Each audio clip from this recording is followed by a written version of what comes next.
This is Liberty Law Talk, part of Liberty Fund's online library of law and liberty. Your host is Liberty Fund Fellow Richard Reinsch. Our web address is libertylawsite.org, where you can subscribe, comment, find other episodes and links related to today's conversation. Our email address is lal@libertyfund.org. Today we are talking with David Walsh about his latest book, Politics of the Person as the Politics of Being. David Walsh is professor of politics at the Catholic University of America. He is the author and editor of a number of books. I'll mention his recent, I say recent, it stretches over 20 years, I think, philosophical trilogy of books, After Ideology, The Growth of the Liberal Soul, and the Modern Philosophical Revolution. David, I think one can characterize this trilogy as your attempt to reread modern philosophical thought in light of a perennial philosophy stretching back to the ancients, to the classics, and including, I think, showing a delicate relationship between philosophy and revelation. Tell us, though, maybe sketch for us what's going on in this book, your new book, Politics of the Person as the Politics of Being. Okay, all right. Well, thank you very much, Richard. I'm happy to do that. The trilogy that you just mentioned is essentially a group of books that focus on different aspects of modernity, and I, got interested in that project largely as a result of the totalitarian crisis of the 20th century, and then moved on into thinking about, what is the sort of intermediate level at which the modern world functions, and that's essentially the liberal democratic outcome. And after that, then there's the larger philosophical context. And so that, was a whole journey and very different materials in each book. And so it's intended to be my interpretation of the modern world in its broadest range, not just David, one. Can I ask you something you just said sparks a question, I think. What do you see as the relationship between where modern philosophy ended up and the totalitarian tyranny of the 20th century, most specifically communism? Yeah, sure. Well, that was a question that absorbed me for a long time, and when you begin writing on a large project, your ideas evolve and change over time. And when I began, I was very much under the influence of people like Vogel, Strauss, Arendt, and the major political philosophers of the 20th century. And their view was that essentially modern philosophy had, if not led to the totalitarian convulsion, at least somehow made it possible. I, in the course of writing that last book on the modern philosophical revolution, concluded that essentially that was a largely mistaken account and largely based on a selective reading.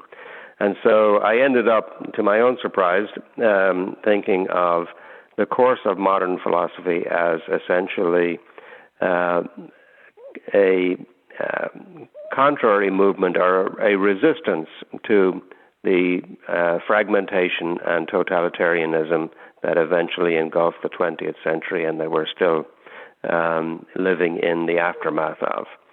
And essentially that modern philosophy itself had been largely misunderstood. And now, when you say largely misunderstood, that's interesting. Two questions come to mind. I mean, many would argue, say, Leo Strauss, Eric Voegelin, taking their broad understanding of modern philosophy, that man became the measure, will became everything. There were no referents, there was no nature, there was no reason. There became sort of a nominalist understanding of language, of words, of human persons and what we do. And that sort of led to this sort of unbound existence that man could actually remake himself, could remake nature. Do you reject that, you're saying here? That was basically the viewpoint from which I began. And much to my surprise, I discovered that you couldn't actually find that in the thinkers that essentially represent modern philosophy in its mainstream. And particularly, you couldn't find it in the sort of strand of continental philosophy. The Anglophone philosophers, Locke, Hume, Mill, if you take that as an arc, yes, you could find aspects there that are rather individualist, atomist, and very much absorbed with the private, and very much elevating the human above everything else. But even if you took somebody like John Locke, you would also if you read almost everything that he wrote, you would eventually discover that the last things that he was absorbed in was a long commentary on the epistles of St. Paul. Well, you don't engage in something like that if you're, determined to erect a secular humanist ethos. So, all of these became kind of question marks for me over the time. And even John Stuart Mill, who's kind of the most, he's the sort of bad boy of the whole group, because his essay on liberty seems to elevate private liberty at the expense of civic virtue. Okay. Mill, too, who is the least Christian and religious member of the group, also has his writings on religion that, when you read through them carefully, veer towards a kind of Buddhism, or, essentially a kind of non-dogmatic spirituality. And all of this is part of that sense that they carried, that human beings and human society cannot live without its orientation towards something higher, metaphysical, transcendent, spiritual, whatever you want to call it. And so it's not a kind of revolt against God, revolt against metaphysics, or the death of metaphysics, all of that terminology. It is a kind of search for an alternative pathway into it. So thinking, and I want to get into your book, just one more follow-up question. Sure. How then do you see the rise of communism and Nazism in the 20th century? What does David Walsh attribute that phenomena?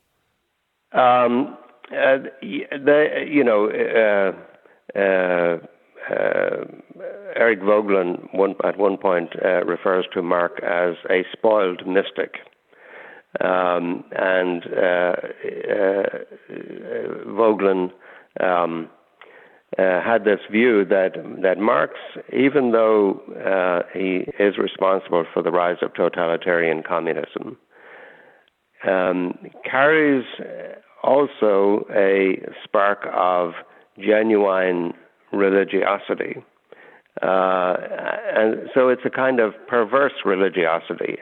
He was the one who most clearly identified them as quasi-religious movements. And you can think about that as a sort of negative assessment of them. But there's another positive side, namely that this is a kind of desperate search for what Marx was aware of what is missing. So communism is more than just simply an imposition of power. And its whole secret was always not that it made the ruling party rich or powerful or anything else, but that it drew people into a high sacrificial ideal, a kind of spiritual movement. That's the core of its appeal. Now, obviously, it also leads to the Gulag. It also led to mass extermination. It had all of those. Same with Nazism.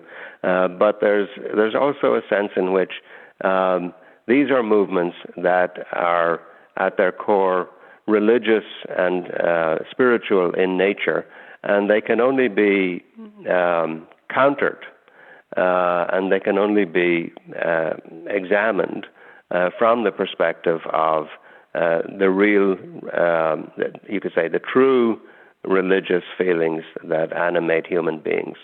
So Vogelin would say, I think, religious, but has misplaced religion or placed it at the level of politics.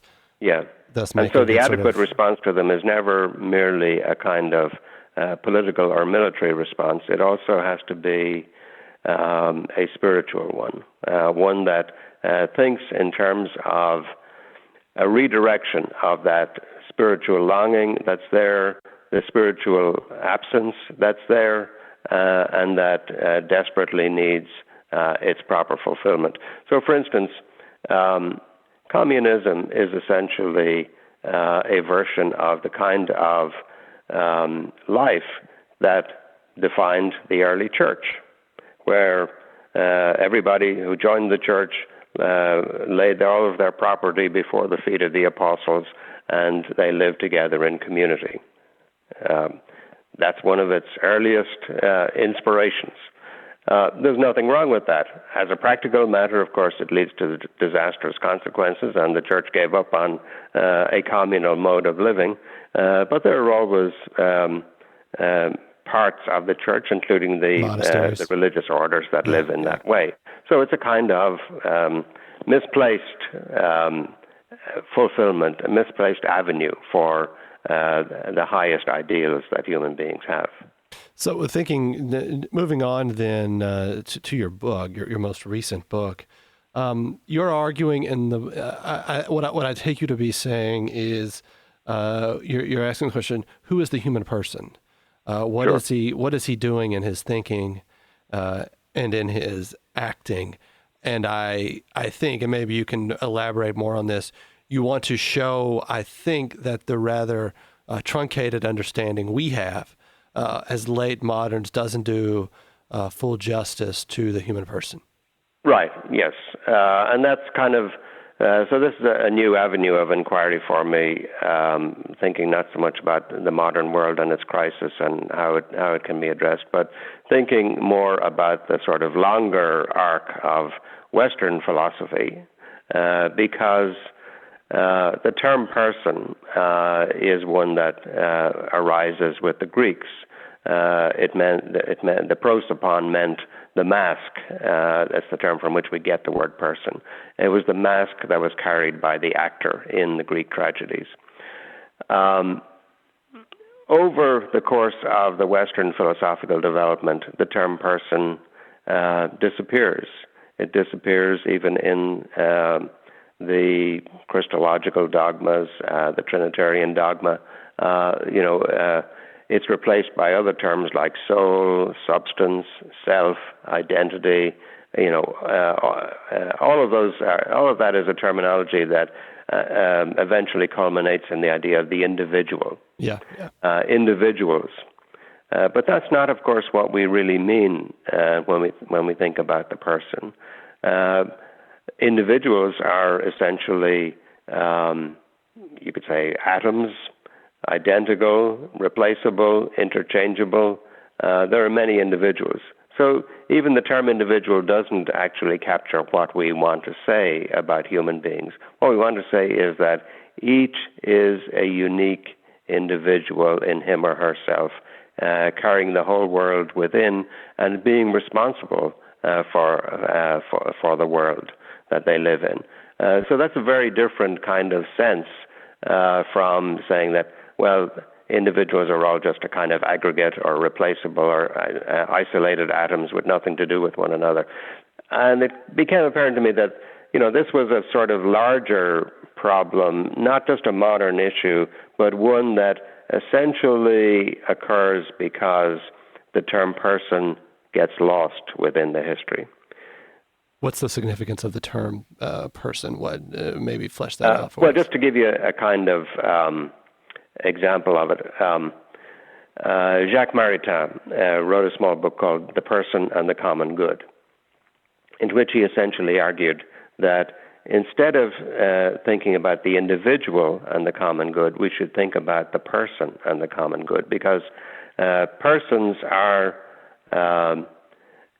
unique centers of responsibility. Individuals are viewed, you could say, externally. Persons we relate to. Individuals have to think about their relationships.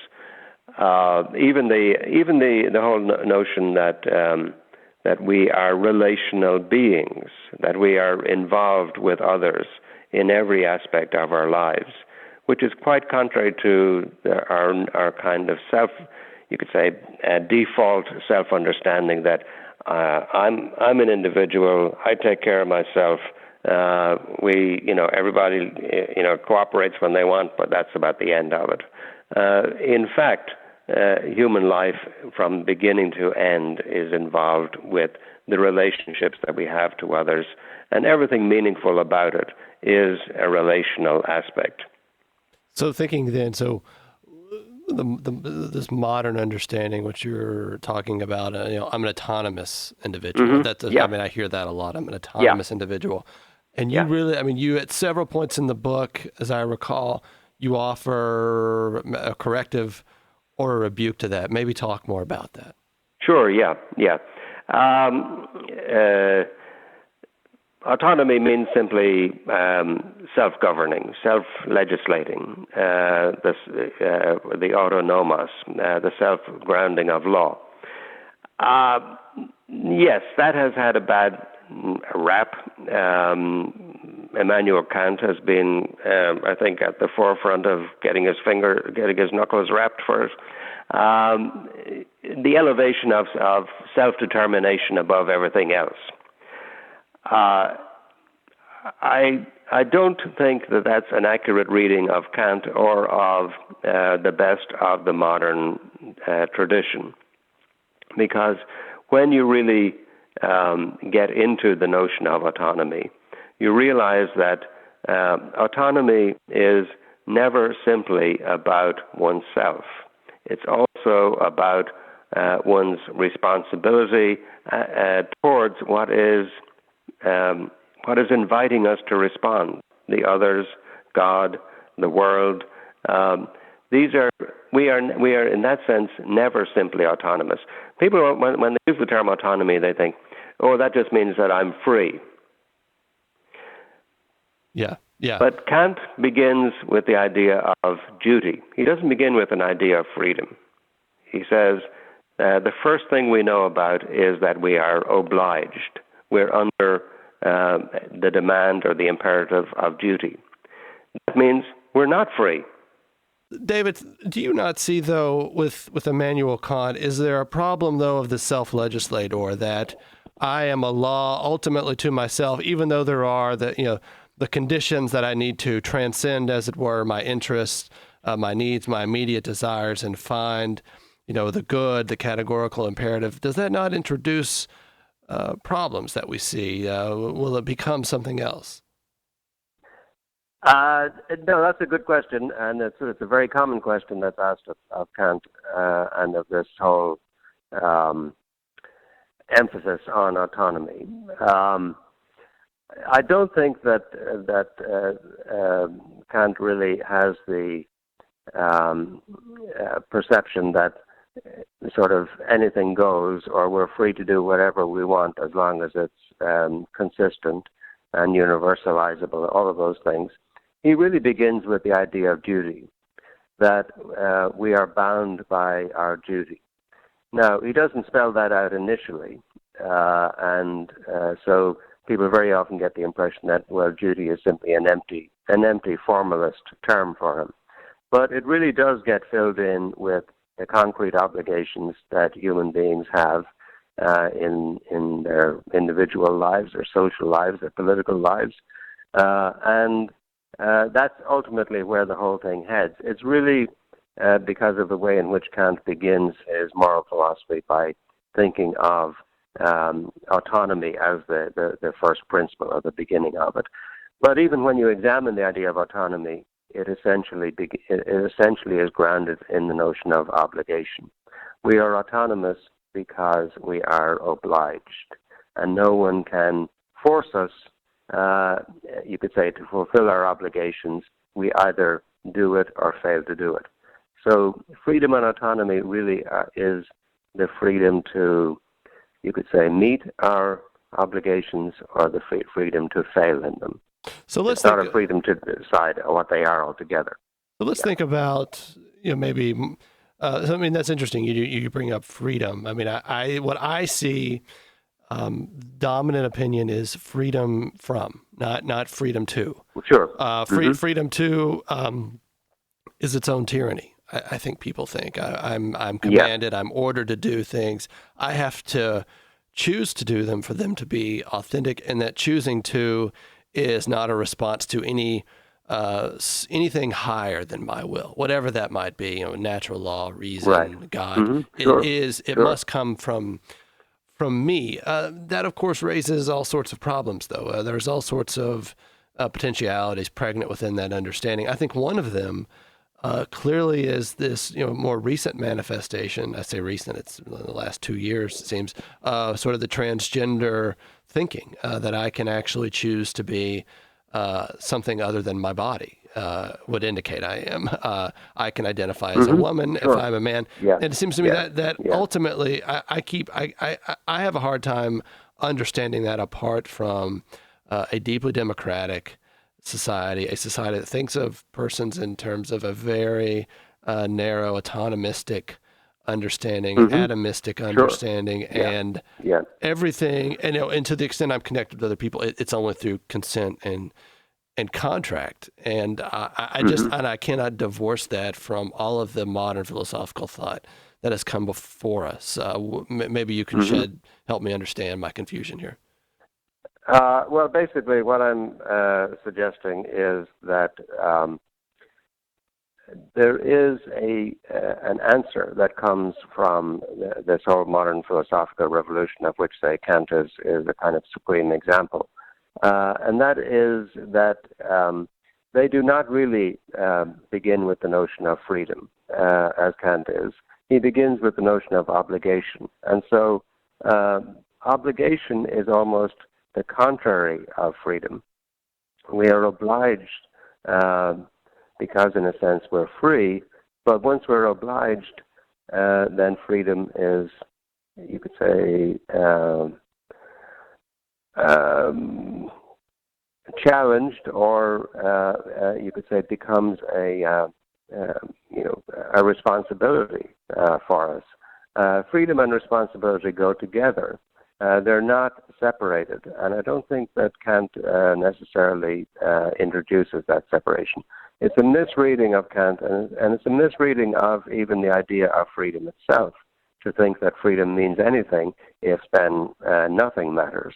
That's a fairly well-worn path of reflection, that freedom was ultimately grounded in a moral order or moral universe that makes freedom worthwhile or meaningful. It's only if there are real obligations that freedom is worthwhile. If everything is free, then freedom is nothing.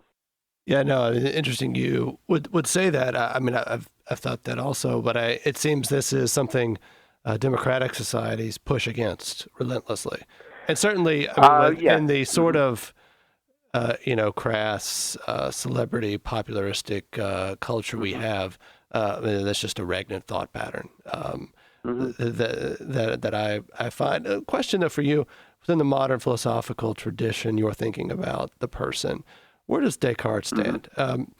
Walker Percy, a great novelist and philosopher, really put so much blame for modern confusion on Descartes, splitting the soul from the body and, severing us from ourselves. And so you had the beast, but you also had the angel. You had no realization of man as the being in between, as a mixture. We're cut loose either to do science and philosophy, and then on the other hand to engage in all manner of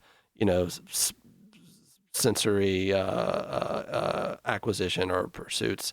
How do you see him contributing in all of this? That's a fairly handy way of, you could say, locating a source of problems that we have. And one of the reasons why I don't begin with Descartes is because he leaves them in a sort of very unsatisfactory state. I don't begin with John Locke for the same reason, that Locke has the idea that, well, all of our ideas are rooted ultimately in mere sensation, and everything is a matter of simply kind of assembling and disassembling them. So there is a kind of curious way in which, with both rationalism with Descartes and empiricism with someone like Locke, the individual, the person, is somehow lost. And it's interesting that there isn't really any kind of robust notion of the person as the point at which responsibility as a whole is exercised. The person is the one who enters into, you could say, deeper relationships with others, and who has this deeper affinity with the whole order of being. If you think in terms of the subject, the individual at any given moment, an isolated atom, then it's very hard to reassemble everything. So yes, there is a kind of big challenge with the beginning of modern philosophy. Yeah. But when you get to Kant, it's a little bit different, because Kant thinks much more comprehensively in terms of the person as a whole. You had a nice formulation in the book, and this is something we were briefly discussing earlier, on the pure subjectivism of late modern thought. And yet you said you can only make the judgment of that sort of all-encompassing subjectivism if, in fact, there is something objective about you as a person. Yeah. I thought that was right on. You think about, you were saying freedom means everything, it means nothing. And of course, but in the realm of pure subjectivity, there is no ground for freedom to begin with. I mean, I've always thought that's a problem with John Stuart Mill's on liberty, is I think I'd be interested to get your reaction. I mean, my read is he proceeds sort of an ontological relativism. But then, of course, everything is, but let's have a discussion about everything. And that's how we'll come to truth. But how do you connect those two things up, Mr. Mill? I don't know. Yeah. Well, again, Mill is one of those odd figures in the whole narrative, that he is famous for one book or one text. Yeah. And nothing else is really kind of is integrated into it. But when you look at Mill, you realize that, yes, he was the last great liberal thinker who not only thought about, you could say, private liberty, the innermost liberty of the person, to take responsibility for shaping their own lives, but he also wrote about political economy. He also wrote about political representation. He also wrote about logic and ideas, and he also wrote about religion. And all of these are efforts to kind of bring together a synthetic view. He didn't write it in any one book, though. So he himself is a kind of fragmented individual, I think, as a result of all of that. But when you really look at him, I mean, one of the things that Mill was very interested in was cooperative economic movements and industrial movements and so on. Exactly the kind of thing that Alexis de Tocqueville was interested in his theory of association. That the high point for human society is when free individuals come together to cooperate on common projects and common enterprises and discover that there's more in common than what they're producing. Yeah. Now, I want to turn, I mean, this is good. I want to turn in the book to sort of your discussions of politics. Again, I think a very welcome contrast to the ways in which we think about politics in the West right now. I mean, we have, as many have noted, and you would probably agree, sort of a rights discourse. Sure. But the rights are used as trumps. From my read, they're really meant to shut down conversation or shut down disagreement, particularly as regards what we might think of as elite opinion about what certain rights might mean. And I just wanted to read a passage here, and this is really almost at the opening of your book, and maybe just get your comment, because I think it provides that sort of contrast we need. So you say, theory never fully provides the grounds for politics. For politics is already a realm of truth before theory arrives on the scene. The political must confront its inescapable responsibilities. It is the latter that illumine what politics is about, and living up to what is demanded of it, the political discloses that by which it is constituted. Maybe unpack that passage for us. Okay, sure. Well, since I make my living as a political theorist, I have to disclose that I really don't think that political theory is primary. I agree with Michael Oakeshott that the practice comes before theory, and that theory is a reflection on the practice.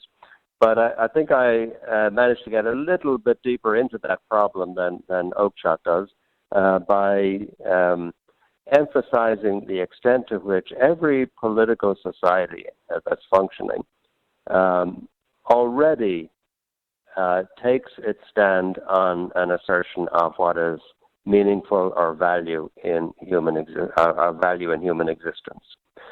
And the thing that strikes me most about our own kind of society, liberal democratic societies, is that the one thing that they do agree on is that every individual is a center of inexhaustible dignity and rights in the world, and that everybody deserves equal protection under the law and in terms of the rights that cannot be alienated, that all men are created equal, and so on, in the language of the Declaration.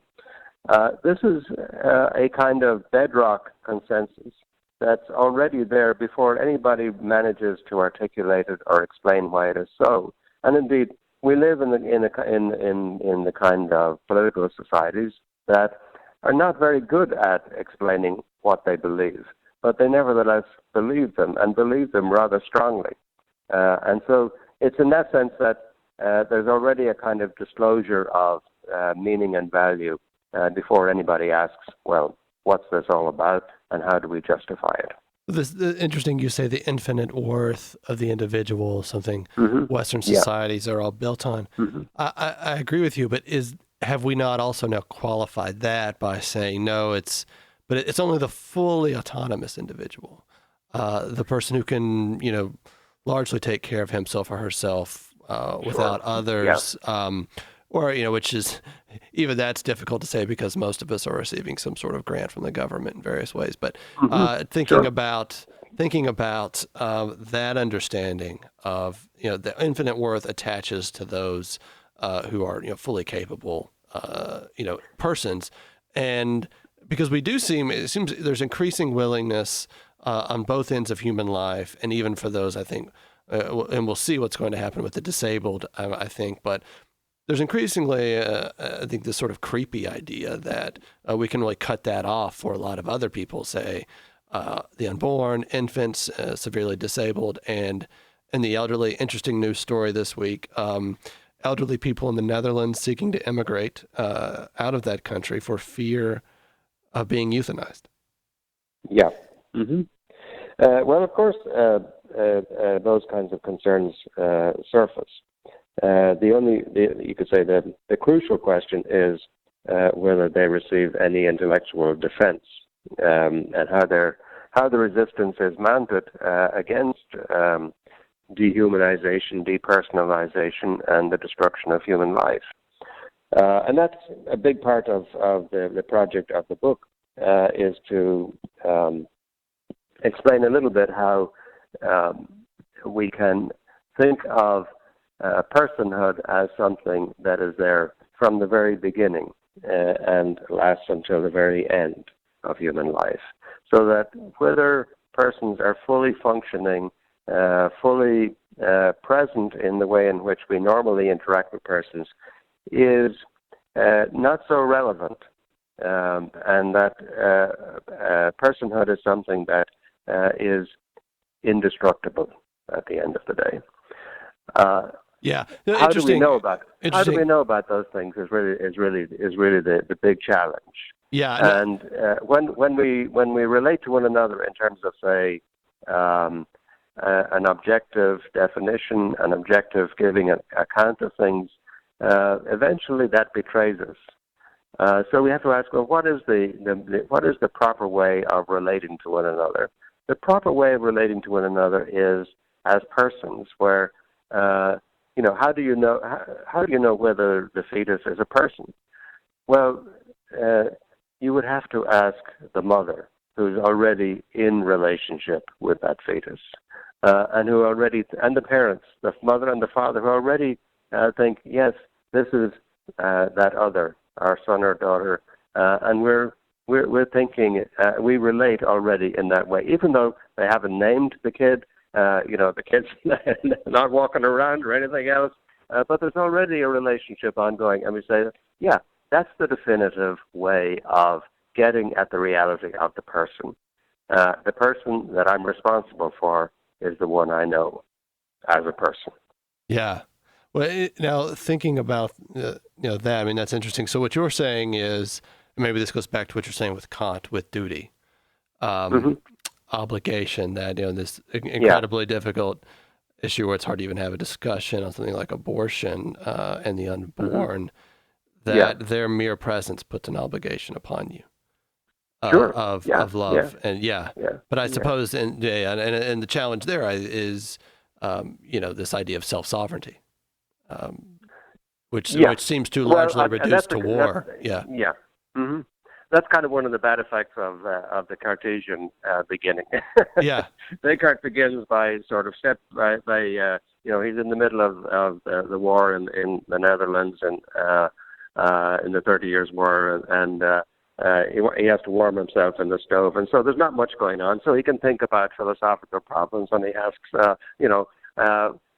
what is the only thing that I can't doubt? And so he elevates himself as the kind of ultimate judge over the entirety of existence and knowledge and everything else.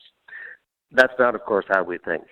We don't really enter into problems in that way. We're not taking a vacation from a war and building the world entirely out of our own minds. We're either at war or in the middle of responsibilities, middle of daily lives, and all of a sudden somebody falls down in front of me, I become responsible. That's how life is transacted. It's not transacted by thinking, let me step back from all of this and work it out before I get involved and take responsibility for anybody else. We're already responsible. That was one of the things that I learned, particularly from Emmanuel Levinas, who says, the face of the other is closer to me than I am to myself. I'm more aware of the other than I am aware of myself. And that's human beings, that's persons at their very best, reaching out, already constituted by those kinds of bonds. And so, in a sense, the whole sort of default language that we have of the sovereign subject, the sovereign individual, the individual who can make choices, all of this is entirely irrelevant to actual human life. Human life is not about choosing between options. It's already about being embedded in responsibilities in which our options are severely limited. Obviously, we do have the ultimate option of failing to live up to our responsibilities. And that's what freedom means. We're free to fail. Yeah, exactly. But we're not free to walk away from them. Yeah. So freedom really means really means two different things, you see, in that sense. The freedom to fulfill the duties that are imposed on us, or the freedom to fail in that enterprise, and thereby become less of a human being. So, in relating this to politics, you have a nice passage that struck me as a welcome, deeper understanding of politics. You say, politics that guards the infinite dignity and worth of the person is correlative to the person who guards the political with an infinite care and dedication. The existence of any polity is secured only by members who are prepared to sacrifice themselves for it. To conceptualize this as a contract is to fall wide of the mark for what can be given to those who have given all. Yeah, that's a little effort to revise the whole language of the social contract, which of course is a very conventional, long-standing conventional way of understanding how a political community works. It doesn't exist really much before it doesn't become prominent. The idea of contracts are always there. The idea of agreements, fundamental laws, constitutions, all of those things are always there. But the notion that it's an optional thing, that's a kind of early modern invention. What I really wanted to get at is that the type of community that's able to indeed preserve the rights and dignity of each member is a community that exists only because its members actually work at it. They don't leave it up to others. It's like what James Madison called the vigilant and manly spirit of the American people. All of that, that political life is a life of active participation and contribution and self-sacrifice. It's not a life of simply sitting back and waiting for others to defend your rights, your dignity, or anything else, or indeed to defend the rights and dignity of others. It's somebody else's job, it's an official job, or anything else. That's what citizen responsibility at its core really means, that we not only see our rights and dignity protected, but we actively participate in preserving the rights and dignity of others. The problem of how the individual and the community fit together, how the language of rights is not only a language of individual self-interest, but it's also a language of, you could say, of civic virtue, of individual contributions to the common good. Rights and dignity are a reciprocal relationship, and they're not just simply demands from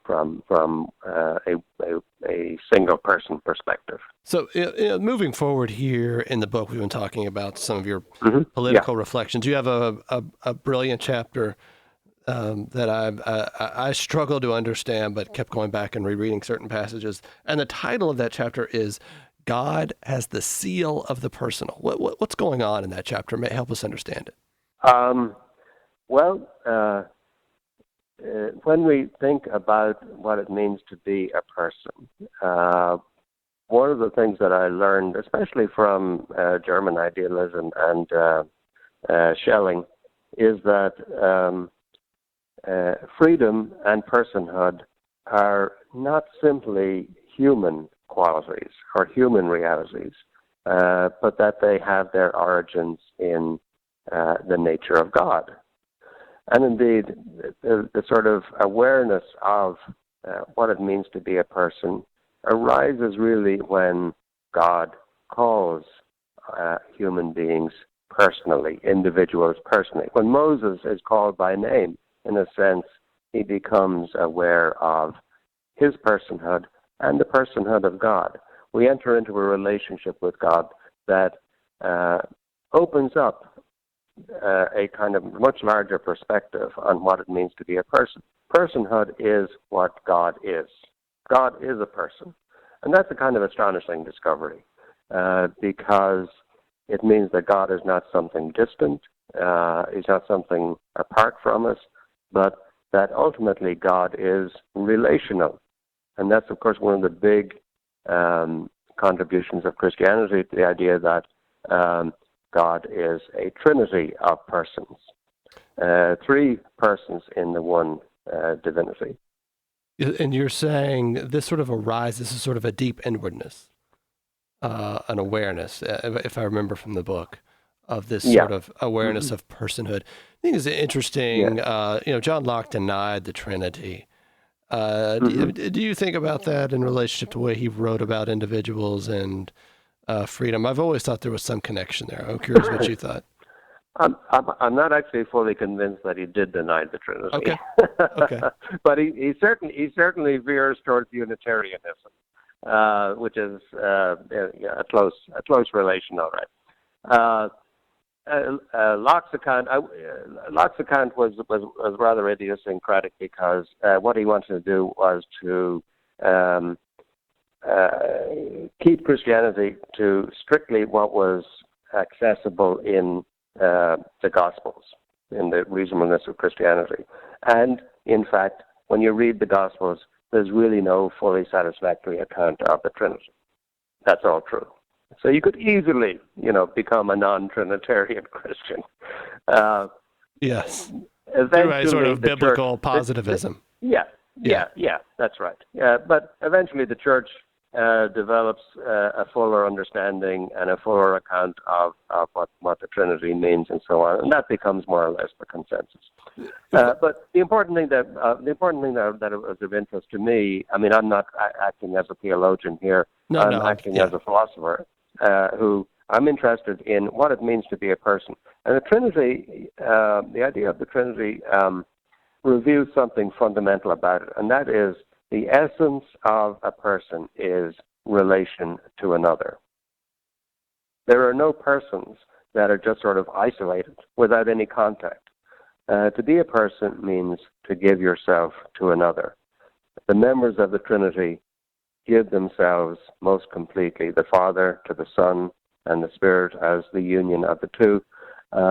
They give themselves mutually. The mutuality of persons is what's really revealed in the idea of the Trinity. Whether you're a Christian or not is not the most relevant aspect of it, but from the point of view of just understanding personhood as such, to say, well, this is a very kind of deep insight into what we already know about our own human relationships and personal relationships, that it somehow involves giving of ourselves completely. You also relate this, and maybe we can end on this. You relate your understanding of personhood to art and what it reveals about art. Maybe just sketch that for us here at the end, because I thought that was a nice chapter. The various chapters are thrown in there to kind of provide an opportunity to throw a different light on different aspects of it. So art is, from my point of view there, a kind of self-revelation that a particular individual engages in, not in a sort of immediate presence of another, not sort of in conversation or even writing a letter or anything like that, but to create something that speaks to others. And that therefore everybody thinks this should be preserved. It takes on a kind of life of its own almost. It's more than just a monument or a memory or a record. It's a kind of effort by a person to put him or herself into a kind of living entity, like the statue of David that Michelangelo has, or any of these things. You know, it's a kind of transformation of something material into a kind of permanent, personal, almost spiritual presence. And that's part of the effectiveness of art, that it takes hold of us, we encounter it, and even though we're very distant and separated from the artist, we can nevertheless see what he or she was getting at there, and a communication occurs. David Walsh, thank you so much for coming to the program and discussing your new book, Politics of the Person as the Politics of Being. Thank you so much. Thank you very much, Richard. It was a great pleasure. This is your host, Richard Greinch, and you have been listening to a podcast that can be found at libertylawsite.org, where you can subscribe, comment, and find other episodes and links related to today's conversation. Our email address is lal@libertyfund.org.